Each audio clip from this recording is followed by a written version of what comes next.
want to join the video again? Do you want to go join the video again? Olympus decides to join the video. Hi everyone, welcome back to my channel, and welcome if you're new here. I'm Jay Monet, and today I'll be doing my third quarter wrap up. So this third quarter of the year has been kind of rough with my reading. I'm pretty sure I DNF'd more than I actually completed. I finished 4 books for these last 3 months, which was pretty much pitiful. Especially because I only have 4 books left till I reach my year goal. And I was like getting through it during the first 2 quarters. During the months of July, August, and September, I read a total of 4 books. I'm not going to talk about all the books that I did because there's a lot and it was ridiculous, and I don't even want to think about those books. And I also read the republished book, well, it's a short story, but the republished copy of Toni Morrison's Restless in Teeth. I'm not really going to talk about that because it's a short story. I'm just going to be talking about the novels. So the first book that I finished was The Trees by Percival Everett. I gave it 3 stars, I think. I want to... Ah! Stop it. Can you please stop? I gave this book 3 stars.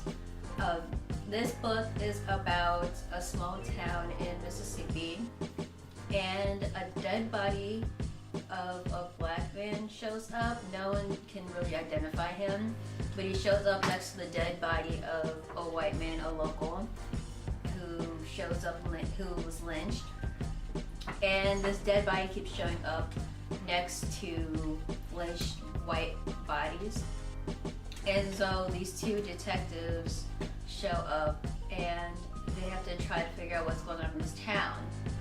And then they find out that this dead black man, or other bodies of dead black men, are showing up around dead people, dead racists around the country. And it's a mystery of how to figure out who the dead black man is and who killed all these people. Olympus, you choose to do this when I'm filming. Seriously? So it was an interesting premise. I liked the premise. The execution wasn't like awful. Stop. I didn't love the book, but I also didn't hate it. It was just in between for me. The thing is, it explained the initial reason and like what was going on with the dead bodies who was doing it, but it didn't really say how they did it, and it just left off with it happened across the country, but no one knows what happened, how it spread. And I wish it would have gone into a little more detail about how it happened and what happened. But I also didn't really like that the characters, the white characters, really all like blended together. They all sounded like the same person. They're all practically the same person. Like I couldn't remember who was who. Couldn't remember the names because they're all basically the same character. So that's why I give it a 3-star rating. So the next book that I finished was T. Kingfisher's new release, her novella, What Moves the Dead, which is the reimagining of Edgar Allan Poe's The Fall of the House of Usher. And it kind of like expands the story and gives it some more background detail, adds characters, and has a lot more dialogue than the short story. I gave this book 4 stars, and I really liked how the story was expanded and how it explained what was causing the illness that was plaguing the Usher siblings. What I didn't like though, was there was like too much focus on language, because there's like a new language adapted into the story that Kingfisher came up with, and there was a lot more background information on like their little language from where they're from than there really was on other things that were more important. so that took it down for me, like it took away from the story. And I think it could have been a little bit longer. I would still keep it as a novella, not a novel length, because then it's too much. But I do think that it could have been a little bit more going on with the story and giving it away that if you liked Mexican Gothic, then you would love this story because it kind of gives it away, honestly. And I think that's what took it down for me as well. But overall, I really did enjoy this book. So the next book that I finished was The Plot by Jean Corlitz. I'm not sure if I said her name right. But this was a 5-star read for me, and it was a very big surprise that it was a 5-star. I don't know why I enjoyed it so much, but I didn't it was hard for me to put it down. I just really wanted to get through it. And so this book is about a struggling writer. He had a good selling first novel, and then he tried to have his second one be as good, and it didn't really sell well.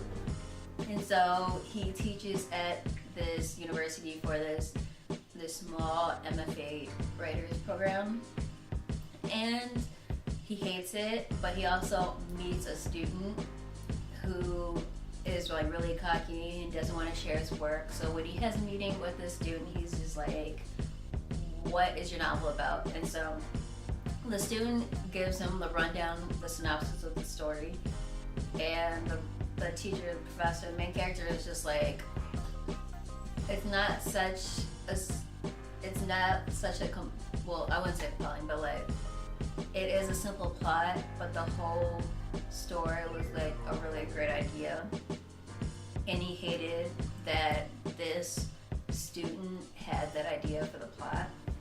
And so the second part, the teacher finds out that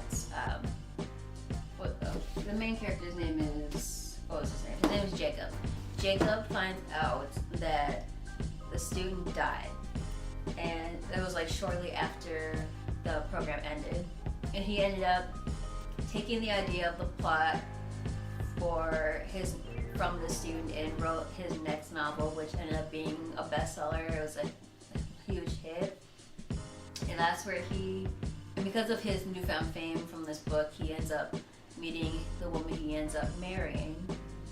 And while he's, at the same time that he meets her, he's doing a publicity tour, and someone anonymously harassing him and saying online and directly towards him at the same time. They're like, you're a thief. He's lying about the story. He's plagiarizing the story. And he ends up spending the rest of the book trying to find out who is sending all these messages, because he does receive letters in the mail.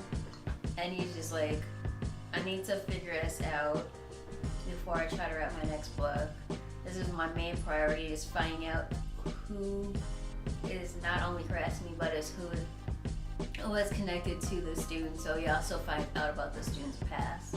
And overall, it was really well done. I hated most of the characters, that many characters. I didn't like the characters, but it's rare that I hate the characters. I actually like the book. I actually really like the story, despite the characters not being that great. But then there's a bunch of plot twists, and every time you come to a plot twist, so you're just trying to figure out who's responsible, and the student's backstory, just oh my god, this is wild. So this is actually a book I kind of would recommend. I say kind of because I think a lot of people might not be really into it, but I enjoyed it.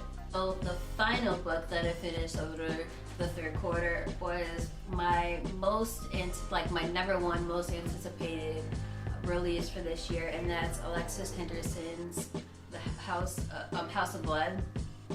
I don't have the physical copy yet. I ended up getting I requested a galley from her publicist, and she kindly sent me a galley, and I read it so quickly. And with this book, it's released now, so I will get a physical copy. So House of Blood centers Marion Shaw, who's a poor 20-something-year-old woman from the South, and she works as a maid. She finds a newspaper ad asking for a blood maid. So in this world, blood maids are young girls up to a certain age or whatever. They donate their blood. Rich people who are in these big old powerful houses and they're wealthy have blood maids, and they drink blood from these blood maidens, and they either like drink it directly or they get a needle, have it pour into a bowl or a cup, and they drink their blood for medicinal reasons to help with their health and their youth. They look young longer.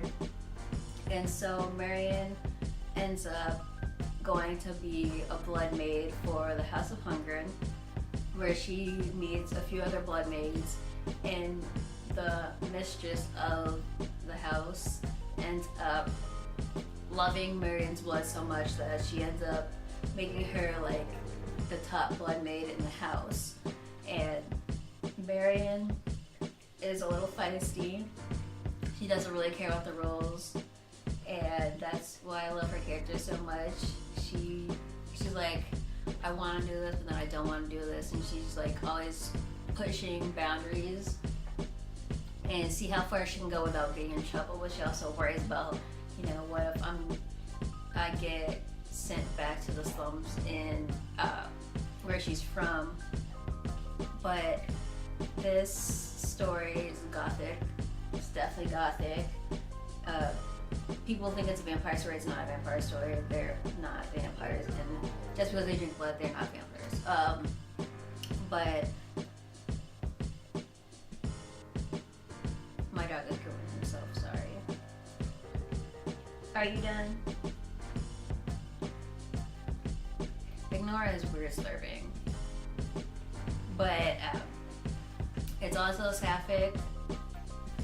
Marion is. It doesn't really specify if she's into men, but she actually says that she's into women, and that's showcased in the book as well, early on especially. So it's sapphic. You have multiple black characters, and it was a 5 out of 5 for me. I was really excited to get my hands on an advanced copy. I was glad that I got to read the book early. I really enjoyed the book, and I would definitely recommend it. So those are the books that I read in the third quarter. This was a shorter one because, like I said, I mostly DNF books. It was not a good reading quarter for me. Hopefully this last quarter, the last 3 months of the year, a lot better. It's spooky season, so I got a lot more options that I can go through. I recently started a book that I thought was horror because it was on a table for horror books, and it's sci-fi, which is really annoying. I'm gonna finish it though. It's not that bad, but I'm not much of a sci-fi person. But there are a bunch of books that I am gonna read this month, and for sure, and I hope I'll finish and reach my goal of 24 books for the year. I have a few new releases like The Weight of Blood by Tiffany D. Jackson that I'm gonna read, so look out for my vlog on Tiffany D. Jackson's couple of horror books coming soon. Alright, until next time, bye.